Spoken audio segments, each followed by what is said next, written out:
Okay, so first of all, thank you for being here. Continuing with what I'm hoping is going to be a regular occurrence, getting together on Thursday to see a bigger Torah idea in different sources and to think about more complicated Torah concepts. I heard a wonderful story. I can't verify necessarily the truth of the story, but I heard that a terrorist attack was thwarted because they knew something was wrong because people had arrived on time. That was how they managed to thwart this terrorist attack. Was they saw that people were arriving too on time for the minyan, and they said it was very suspicious behavior. They said, no one comes at 9 o'clock, everyone comes at 9:15, 9:20, but no one comes at 9 o'clock except the rabbi and the gabbai. And I felt this was such a wonderful story. It made me really smile. I don't know if it's true or not. So we're all here, and I'm sure some people will be dropping in. We also are joined by various different people joining us on Zoom, which is really lovely that we're able to pursue and to get Torah out into the world. I wanted to speak about what I think is a topic that causes people a little bit of confusion, and it's a big subject, and we can't in any way deal with all of the sources or even with all of the concepts within it, but we should at least delve into it and to discuss it a little bit.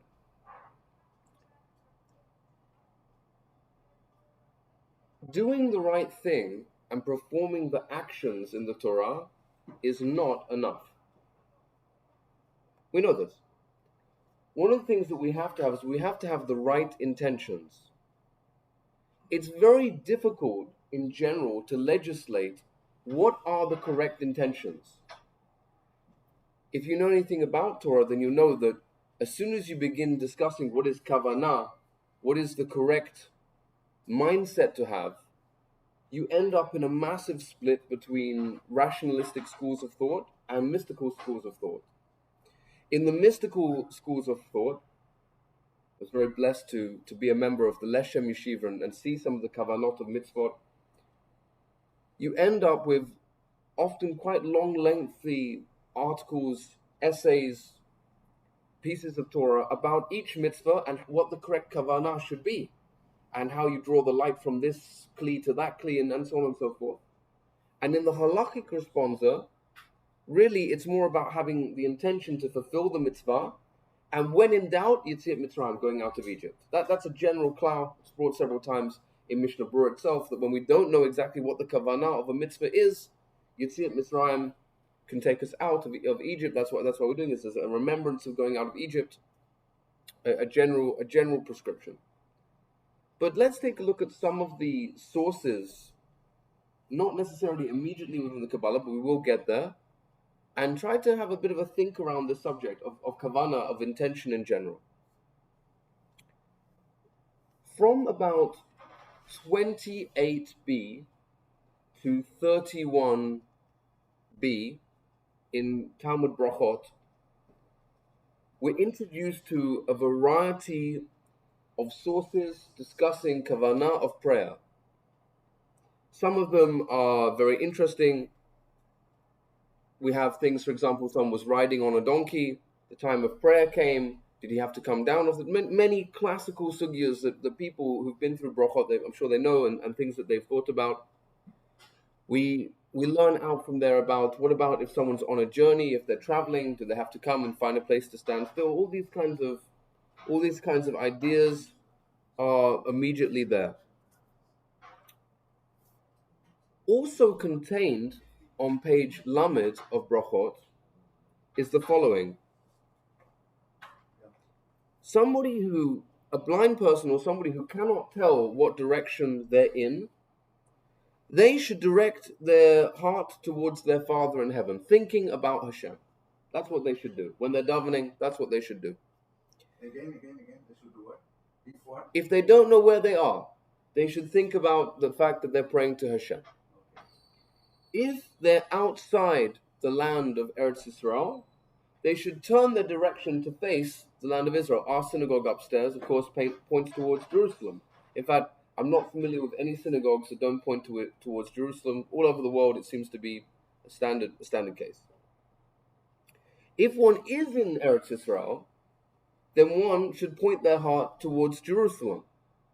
Very good. And if one is in Jerusalem, one should have their heart towards the Mikdash, and this brisa goes on, becomes more and more particular until finally one finds themselves basically directing one's heart towards the Holy of Holies and that source. The immediate problem with this source is it's only speaking about which direction I face. It's very clear from the language of the Braita that it's speaking about an inner mechanism. Wherever you are, you should be trying to direct your heart towards the temple, and ultimately we resolve by going towards the Holy of Holies. It's a very interesting source, and throughout Brachot we speak about these things. The immediate following Mishnah on Lamed Bet speaks about the Tzadikim who, in order to be in the right frame of mind for tefillah, they would wait an hour in order to prepare their brains to do tefillah. They wouldn't just speed read through Pezukah de Zimra and jump into an Amida like some people might do, not in our holy community. But they would actually go through a process of meditation, of preparing themselves to do the Amida with what they considered full kavanah, to really connect with that Amida, really being prepared to do so. Arguably, on Shabbat morning, give or take 30, 40 minutes or so, because of the length of Pezukah de Zimra and the Korbanot and the blessings of Shema, we actually do this to an extent every Shabbat. We have time to prepare ourselves for tefillah. And it seems intrinsic, halakhically, at least in the Talmud, that being prepared to have a spiritual experience is part of having kavanah. Not just simply what we're thinking about, or the words on the page and understanding, which we're going to get to, but also that we come in a state of mental preparation for tefillah. Some of the things that happen with this is that we have to have, our bodies need to be clean for tefillah. We don't want to pray when we're all menuvar, we're all disheveled, and we want to be dressed appropriately for what's happening. Not to point any fingers, we don't really want to turn up in our shorts and sandals wearing a Metallica t-shirt and daven.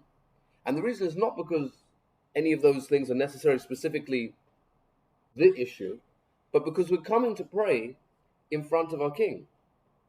We have to be able to bring into our minds an idea that Hashem is really king upon kings, and we're really having this dialogue and really having this connection. And to a certain extent,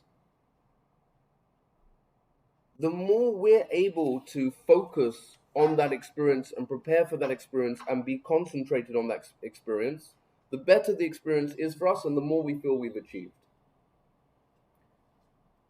It's very common that people, when they're dealing with problems with kavanah of tefillah, the problem that they have is they're not really being mitkaven.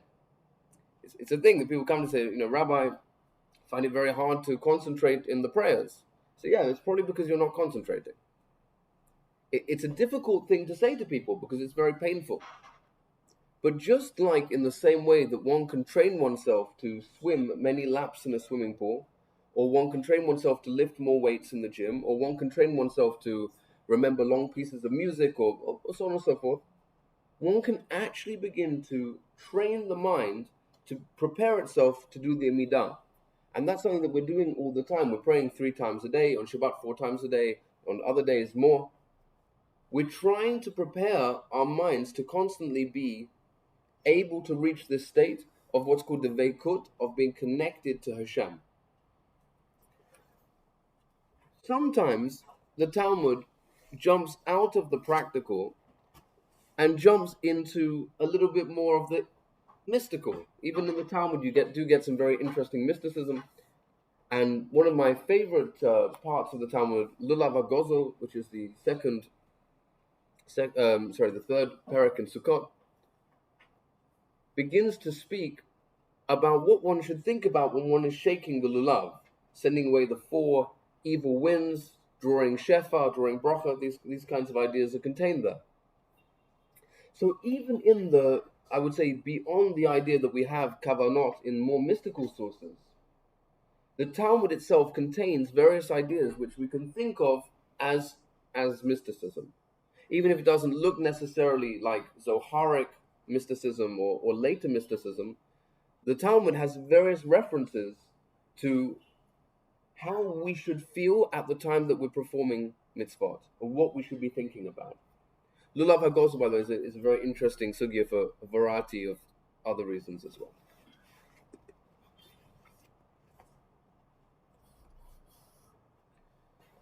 By the time we leave the Talmud and we start to get into the world of the Rishonim,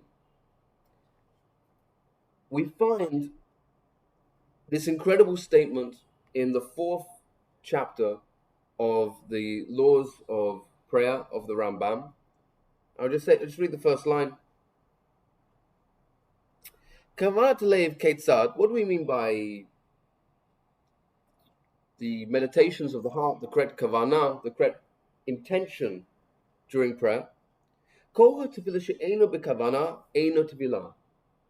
Any prayer that is made without this kavanah, it's not a prayer. What is it? It's the empty recitation of words.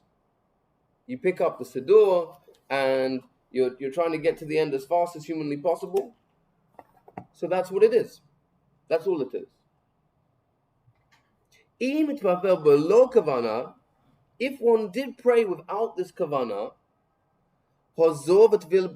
you have to return again and pray with kavanah.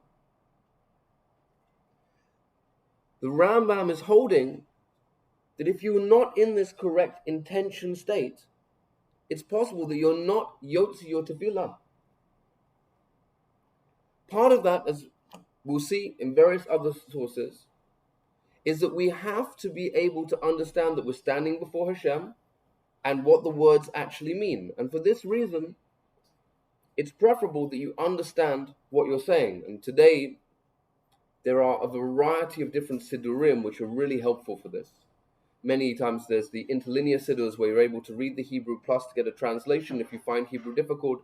If you're Israelis, they even make for Israelis these interlinear siddurim which have a modern translation of the Hebrew that they're saying. They're actually very popular, they're very good. And for those people who want their Hebrew to improve, you have to practice the prayers.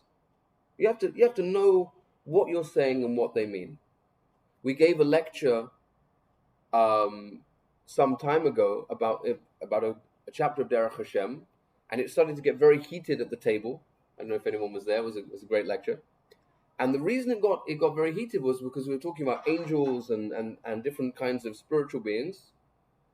And someone said, I'm not sure it's so appropriate that we're learning about this. I said, well, we said every morning in blessings of Shema. Said, do we? So, it's a case of opening up the Siddur and showing them the translation and understanding that we speak about some pretty incredible, lofty subjects during our prayers. We speak about incredible things. About the Chayot, about the Ofanai HaKodesh. We speak about all sorts of different levels of angels. We speak about cleaving to Hashem. We speak about yearning for Hashem. We read the Tehillim, which are incredible statements of longing towards Hashem. And if we're not careful about understanding what we're saying, it can be exactly what people complain about in terms of Judaism. As a rabbi, one of the chief complaints is, I don't come to the service, I don't find it very involving, I don't find it interesting, I find it hard to connect, it doesn't work for me. And normally the reason is because the person hasn't invested time to understand what they're saying. As soon as they realize what people are actually saying to Hashem, when we join together in Kedusha, what we're actually saying, and where we're quoting it from, where in the Tanakh we're quoting these verses from, it stops being this kind of dry recitation and starts to be this incredible linking of different passages and different verses all together into one packet. Imagine if I could take almost a Reader's Digest of the Tanakh and all of its incredible inspirational ideas and give it to you in a single book. And that book would be organized for your daily life. Incredible. An incredible opportunity. But again, if it's something that you don't know what's going on and you don't speak Hebrew and you haven't invested that time, then what normally ends up happening is you sort of feel like a little bit lost. Judaism isn't an automatic religion. It's not an AK-47 religion. It's saying it requires hard work to delve into. And because it requires hard work, sometimes it's very difficult to translate that to people and say, look, if you're having trouble, you need to put some time in, put some work in. But it does pay off if one does.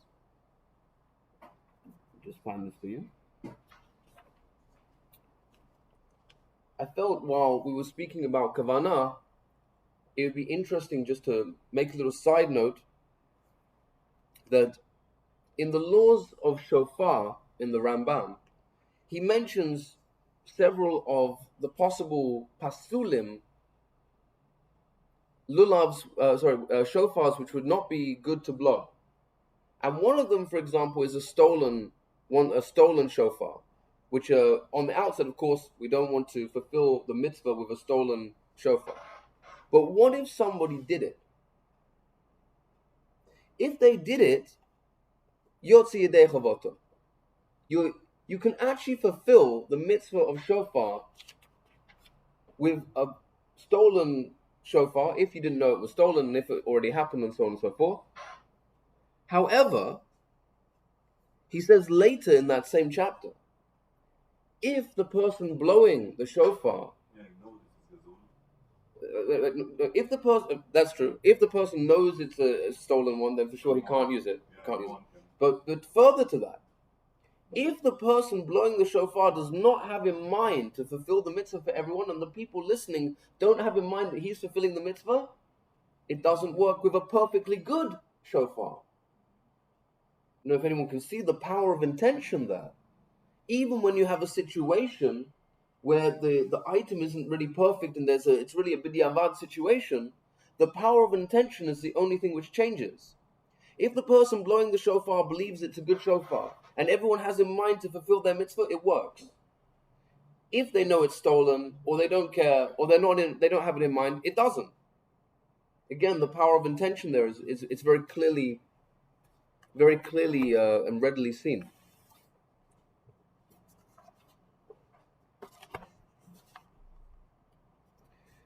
In various places within the Shulchan Aruch, both in the blessings of Kriyat Shema, and let me just find where I've marked 1 second, and also later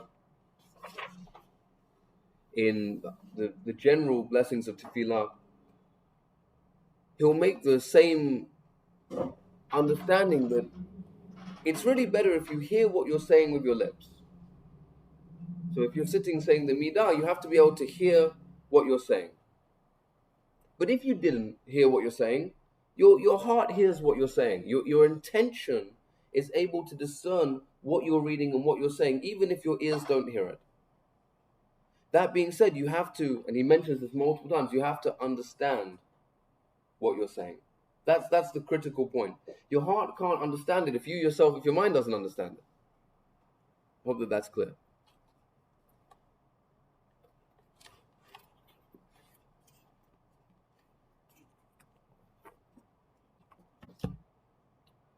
In the case of the Zohar and other Kabbalistic material, they put a great deal of emphasis on kavanah, so much so that they produce, for example, the Sidurim, which are based after the Rashash, and if anyone's seen these kinds of Sidurim, which have all the Kabbalistic intentions in them drawn from the world of Kabbalah, which Kalim, which Sfirot are activated by different words in the Tefillah. But there's actually many sources within Kabbalah and with Hasidus that deal with Kavanot in general. And one of the best sources in Hasidus which deals with that is actually the Tanya. The Tanya compiles many of these ideas together. I just thought I'd share with you a couple of interesting ideas from it as well. 1 second.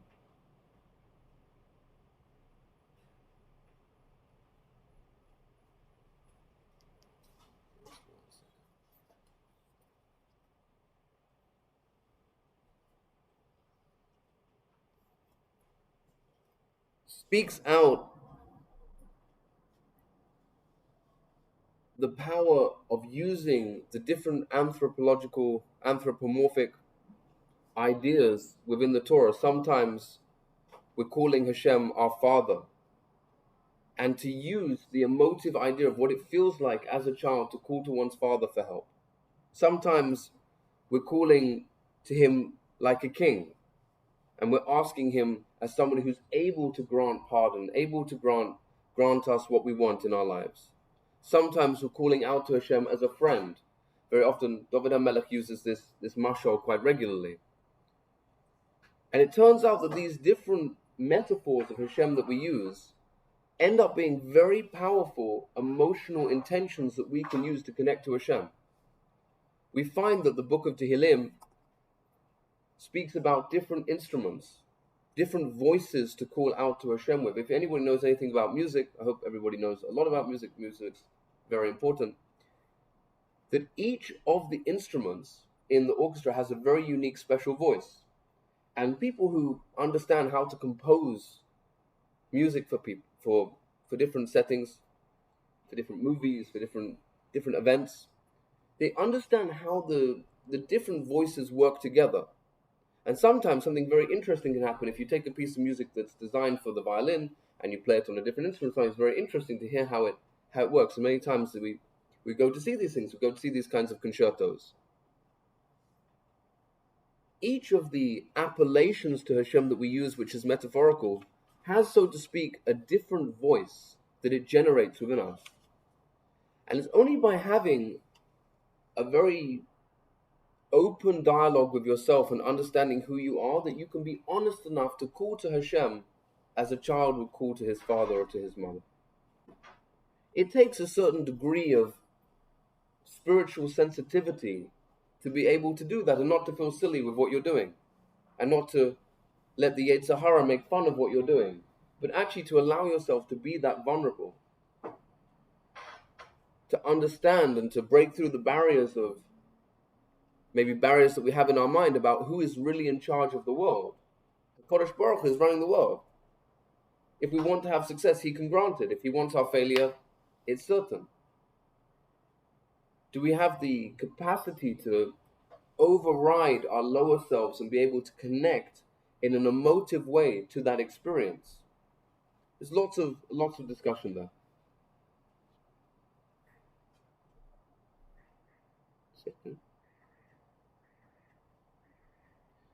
In chapter 41 of the Tanya, he speaks about a state of having cleaved so close to Hashem that there's no longer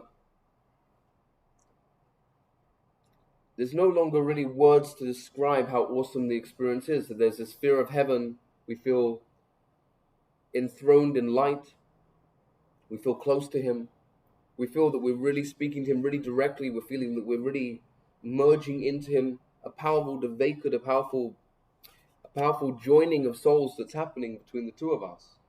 And this is really, I guess, what the zenith of the meditative experience of Amida is really about. Rabbi Aryeh Kaplan writes in Torah Meditation ideas similar to this about trying to achieve these feelings of spiritual ecstasy while praying. And all of them have to do with, first of all, understanding of what we're saying, having the concentration that we need to achieve them. And the third step, which is to get past the adult barrier. The adult barrier is really a situation that we feel that we have to be somebody to the rest of the world. I also suffer from this as well.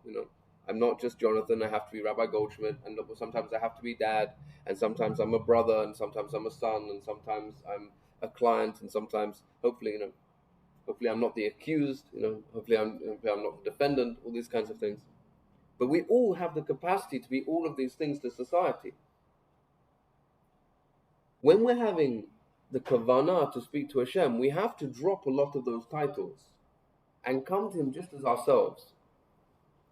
To a certain extent, that means also losing out on the definitions that we pride ourselves on. We can't be the doctor or the lawyer or the rabbi.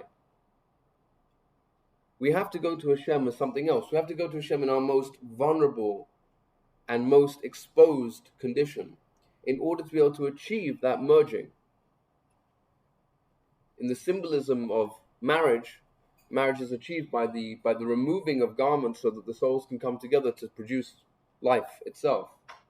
In the merging of prayer, we have to drop the garments, the social garments and the intellectual garments that we have that surround us and protect us, realizing that ultimately Hashem is in control of the universe.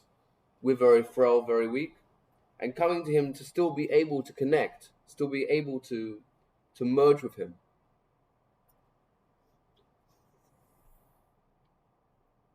The idea of intentions runs so through all of the Torah that we can really find it in almost every subject. We want to know that the person who's cooking the food for us is a Shomer Shabbat Jew, or else the food is no good. We want to make sure that the person doing the shechita has the right intention. The person who's writing the Sefer Torah has the right intention. When we're giving tzedakah to somebody, we want to make sure that we're giving it to someone who has the right intentions of what we're going to do with our tzedakah. He's not just going to go to the bar and buy Jack Daniels. He's going to do something wonderful with it that's for other people. In many ways, we're a people who rely on each other's intentions. It's a very, very difficult thing in our universe, especially if you live in a world where people sometimes lie about what their intentions are. When I say sometimes lie, maybe often lie about what their intentions are. What it is to have a community of people whose intentions can be on the same level. I know that this person is a Shomer Shabbat person and that his intention is to cook kosher food, and I can rely on that. I know that this person is a God-fearing Jew and he can do shechita, and I rely on that. And you find that throughout Torah, we're always relying on the intentions of other people. Imagine if you had a religion, you just had to believe in a book. Great. It's a much harder step to have to trust in human beings and trust in their intentions of why they're here, why we all coming together. And that's part of the beauty of a minyan or having a synagogue is people, why do they come? They don't have to come. There's 1,000 things to do on a Saturday morning, but those people who have the intention to pray to Hashem all gather together in the same building. And some of them are at different levels of understanding, different levels of observance, but their ratzon isn't just to come for lunch, I hope, but is also to get together with like-minded people who share their higher intentions, that there's something profound to be found in Torah, in a connection with God, in coming together as a community, in eating lunch. When we start to go beyond the simple parameters of intention, it's my belief that the Torah is trying to encourage us to live our entire lives as if intention is paramount. That's why when we wake up in the morning, the first thing that we give a statement of what our lives are about. I'm awake. I want to thank you, Hashem. I want to use this day to have thanks and praise for you, Hashem. Then the next step, I'm going to wash my hands. I understand that this world has an element of impurity. I have to be consciously engaged in purity. They have a kind of joke it's not a joke, but they have a kind of joke. When do you know you need to wash your hands in Judaism? It's when you don't know when you last washed them. You should wash them. It's that kind of a joke, but then we're constantly on the lookout for situations which could maybe mitame us. We're trying to keep ourselves clean on a level which we can call asiyah. We on this physical level. We're trying to immediately say the morning blessings, trying to say Shema in the right time. If you go through the Jewish day, the whole statement is a whole thing of intention. And suddenly our day starts to shift. Well, I need to be finished with this meeting at this time because I don't want to miss mincha. Well, if I'm going to go this way, maybe there's a chance for me to go to this place where I can get the kosher food. We find that the effect of all of this intention is that we become creatures of intention. What's perhaps less common, and maybe a little bit shocking that it's not more common, is that we're not able to always go beyond the borders of our experience and understand that we have to share this profound understanding of intentions with other people. For this, there's actually a term for it, is we call a Kiddush Hashem. What's a Kiddush Hashem?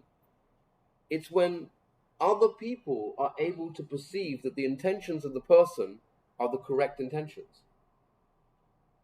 I'm not going to get into, if they see you save a life in the street and all these things, okay, there's all these wonderful stories. But sometimes a Kiddush Hashem is simply that they see a person who's visibly, identifiably Jewish, like yourselves, and they say, wow, do you see that? I saw the Jew, those Jews, he picked up the apple and he made a blessing. The Jews have to do that. Before they eat anything, they say a blessing.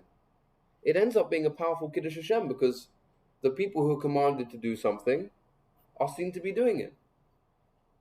When I was living in Golders Green, I always remember one Sukkot, we were walking down the street with our lulav and etrog down Golders Green Road, and people honking at us from the car. We were walking down the street with I'm thinking, what do people think Jews are about? We're all walking down the road with these, big lulavim.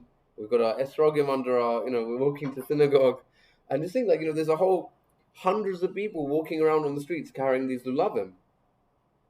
And imagine what it must look like for the passerby. So, the Jews are doing their thing. They're doing their festival. They maybe don't know what a lulav is. Maybe they don't know what the laws of the lulav. Maybe they've never seen one before. But they're able to perceive just with their eyes people coming together to fulfill the Torah and fulfilling ultimately Ratzon Hashem. Conversely, when it goes wrong and it's seen to be the opposite and we have a Chilul Hashem, we see people not doing what they're supposed to be doing, the damage to our entire people is massive. One can easily argue that from a Olam Hazeh perspective, the damage that's done with the Chilul Hashem seems to far outweigh anything good that comes from the Kiddush Hashem at times. Our understanding is obviously the Kiddush Hashem has great weight in Shemayim and obviously has great weight amongst people. But when you see somebody who's supposed to be doing the right things, doing the wrong thing, it becomes a slur on our entire people. Living with intention isn't just about making sure that we fulfill the Torah, but also checking our reasons as to why we're fulfilling the Torah, making sure that we haven't fallen into the same trap that the beginner speaks about. Are we doing it just because we're doing it? Is it really, are we making a sha'akol on the food because we really want to experience connecting to Hashem through eating or drinking something? Or it's what we do to make a sha'akol. You have to be constantly on guard. Unlike in perhaps the parables of the Yetzer Hara, who's always looking to destroy the person, sometimes it's just that the Yetzer Hara wants to knock us off from our track and be ambivalent. One of the most painful things in marriage is when your partner is ambivalent. They don't care, one way or another. Been there.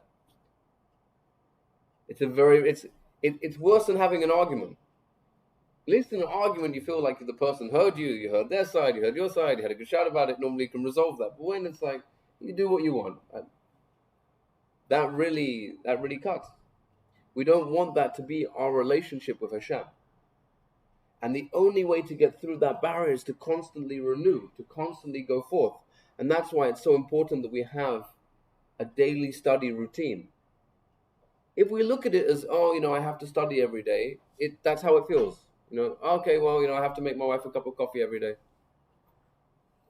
If it's a chance to make your darling wife a favorite beverage in the morning, it's not the same as I have to make her a cup of coffee. It's the same action, but the intention's different. If we know we have to study Torah, so we have to study Torah, great. If we understand that we have a daily opportunity to inspire ourselves and to reach greater levels and to push ourselves to become greater people and to become better Jews, then suddenly it changes from being the sort of thing that we do to being this amazing thing that we can achieve every single day. It's very hard, by the way, to do this, to actually start. You say, look, well, I'm going to learn a chapter of the Rambam every day. In a week's time, you're like, well, I've got to, do something.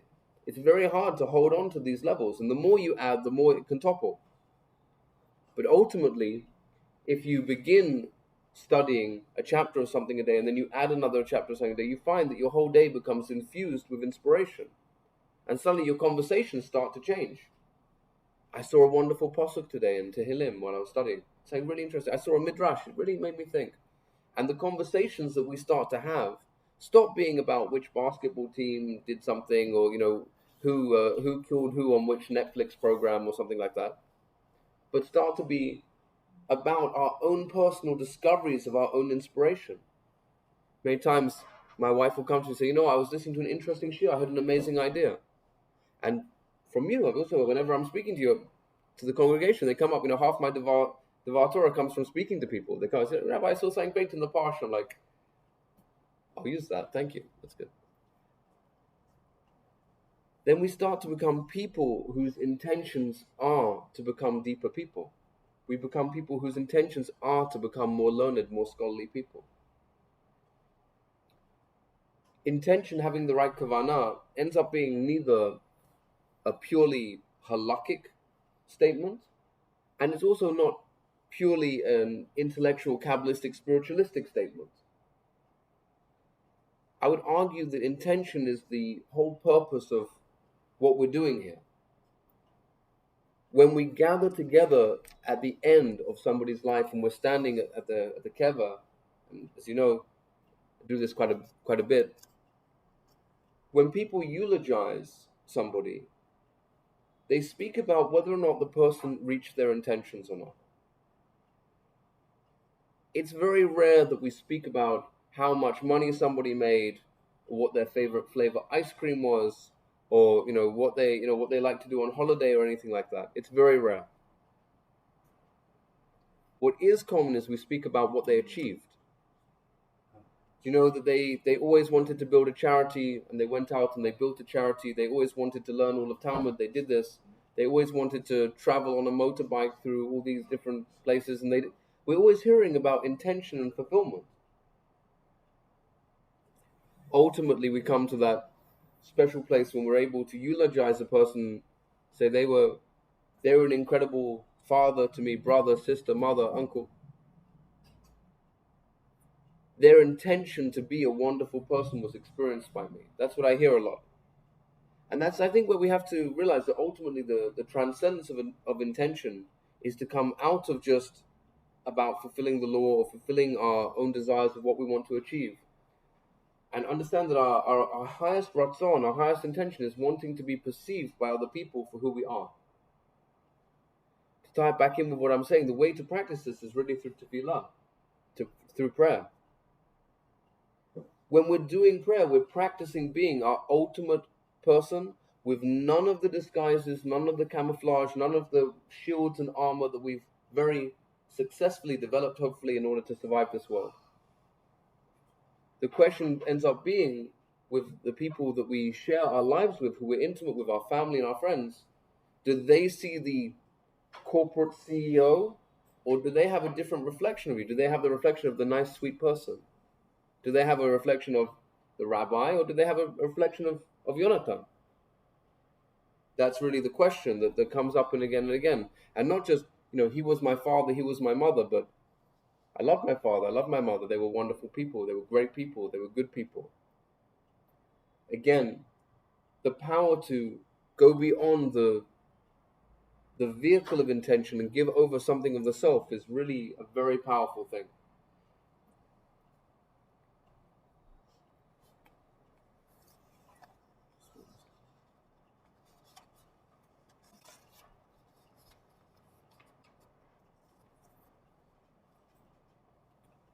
In this week's Parsha, which is a double Parsha plus Rosh Chodesh, which everyone's looking forward, one of the biggest problems that gets in the way of our intentions, especially as a people to come together, is the sin of Lashon Hara, of speaking about other people, especially negatively speaking about people. the way this fits in with intention is, first of all, it presumes that you understand the intention of somebody. As the very popular, and I think in this case very accurate saying goes, the road to hell is paved with good intentions. Normally, people, especially if they're being particularly annoying, are not doing it because they think they're doing something wrong. They normally are certain they're doing the right thing. It's not, that's normally the way it goes. If someone's being particularly difficult, it's because they're normally absolutely certain that what they're doing is the correct thing to do. And you see this a lot, by the way, especially in politics with a small p, as I call it, when you deal with human politics. Part of that is learning not to assume what the intentions behind an act are. You know, I know this other thing that people say, it's not the gift, it's the thought that counts. You heard this? I don't know if they say this in the Philippines, but in England we say this a lot. Sometimes somebody doesn't have material funds to give a lavish gift, but they can produce a beautiful poem, they can draw you a beautiful painting, they can use their skills to do something for you. Sometimes when they lack skills, they can still be very charming in this. We just had my mother-in-law's birthday today, and we're drawing cards for grandma. Kids don't have any money of themselves, right? They're only learning, they don't have fully developed skills yet. But Asher's able to write happy birthday very, very beautifully and very neatly. Only a few of the letters were the right way around, but the intention was really there to really achieve it. And little Yuvali, who's only really a little baby still, what does his card look like? Do you think he wrote happy birthday and he wrote his name even? No, it's all swirlies, and it kind of looks like something under the petri dish. Sometimes you see these kids' drawings, it looks like something under the microscope. You're kind of looking at this thing like, oh, interesting, that bit looks alive there. Interesting. But for Yuvali, I guess it's all the same. It's all the same intentions. And I often think about education of children when I'm dealing with intention. That all of us, from a level of zero ability to an Einsteinian level of contemplation, are somewhere on this chart in different places. The main thing that we have to do is to get beyond the outcome-driven people that we like to be, because sometimes the only thing that matters is the bottom line. How much money did you make? Where did you get to? Did you get the degree? How big is the car? That's the society we live in. The Torah's model is about how good a person are you with what you have. If you had an hour in the day, did you use it to study Torah, or did you use it to doom scroll the news to see the most depressing stories in the world? That's all part of the mechanism of learning to choose correctly. Happens to be that grandma really liked that card from Yuval. And the same way that, I think it's important to finish up with this idea, it's very easy to feel that our kavanot, especially in prayer, is not enough. Because we have this sort of illusion that the other people who are praying sort of feel that there's like a candle or like some kind of flashlight in them beaming out laser beams when they're praying. And we're there struggling. Happens to be that sometimes there's a great beauty in the struggling.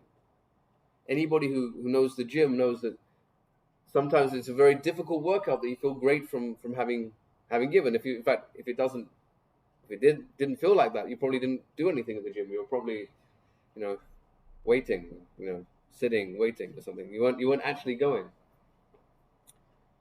And that's why we always have to realize that if we're praying, we're putting our time into Torah, and we're not necessarily understanding the Talmudic part, the Talmud that we're studying, we're not necessarily feeling these levels of connection that I've spoken about, Hashem nonetheless is calling out for us to have the right intention to try. If you don't try, you don't win, right? That's 100%. But sometimes what he really wants us to do is not to win, but to fight that barrier. And to come again and again and again, and to have that situation where it doesn't feel like we can get through the barrier, Runners love it, by the way. If somebody, I'm sure we've got a real runner in the team, you know that sometimes you've got a stitch and sometimes you reach the wall, right? They're different. They're different things. Sometimes you've got a very complicated case or a very complicated business deal that seems like it's not going to go anywhere. Businessmen live for this. Complicated things in the court, lawyers love it. That's where they pull out all the stops to get as creative as possible with the legal process to get through it. And us too, when we reach a blockage in our prayer, in our spiritual life, it's a big bell calling us to ask us, where are you? What are you doing right now? Where are you that's creating this? Maybe it's because we're trying to do things by rote. We're trying to do the same things the same way each time and not having any success. Could be that if we change our approach, we can have success in almost any area. And certainly we know that if somebody tries in terms of Torah, in terms of spirituality, Hashem, so to speak, gives them a blessing that they should have success. The only condition is that you have to really, really try. And that's why it's possible, even though I would not say that my mathematical skills, I was mentioning, are not so great. You can ask my former maths teacher at school; she'll agree with you. She was not my biggest fan. Talmud Sukkot has a lot of very interesting mathematics in it. That sometimes when you're learning it, especially if you're Jonathan, it can be very difficult. But nonetheless, if you persevere, you reach incredible ideas. You come to understand what the Talmud is saying. If you a little bit of effort and you're able to get through that, in my case, fear factor, that blockage that I had, it's possible. I think that we can hopefully sum up. This is a massive, massive subject to get into intention, and I wouldn't like to think that I've even covered even the grounding of any of the sources that are out there which discuss the subject. From any perspective, whether it's a halakhic, Kabbalistic, a Hasidic, for whether or not it's a Musar approach to the concept of intention, we're always going to be coming again and again and again to the idea of intention in our Jewish life. It's not possible to approach Judaism without a deep understanding of what we are trying to achieve, what are we supposed to be achieving, and what is the way to get there. And sometimes those things change around. Sometimes it's not so clear what we should be doing or how we should be doing it. Mirat Hashem, we should be blessed to achieve many things and to have the correct intention in Mirat Hashem. Questions and answers. Does anyone have any questions answered on this? I'm also happy to take questions not on this subject, but I think it's a good subject. It's good to stay on subject.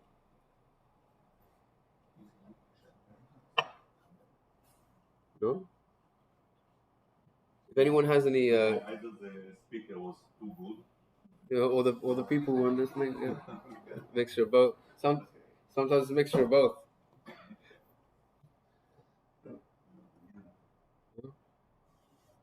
Okay, very good.